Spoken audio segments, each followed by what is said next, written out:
Nagsampa ng kontrademanda ang kapamilya young star na si Aura Briguela laban kay Mark Christian Ravana.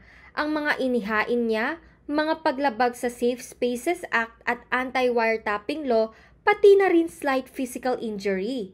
Ayon sa kampo ni Aura, isa sa mga ebidensya nila ay ang mga video na ipinost ng grupo ni Mark kung saan kinunan si Aura habang nakakulong sa presinto. Matatanda ang hinuli si Aura noong Hunyo dahil sa rambulang naganap sa poblasyon Makati. Dahil dyan, nahaharap siya sa mga patong-patong na kaso kabilang na ang physical injuries, alarm and scandal, disobedience to authority at direct assault. At speaking of walang atrasan, palaban na sumabak sa military training ang TV host actress na si Ann Curtis.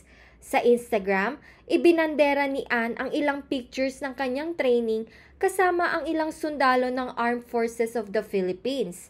Kwento pa ng aktres, nagstay talaga siya sa military camp ng ilang araw para personal na masaksihan ang matinding training ng mga sundalong Pinoy.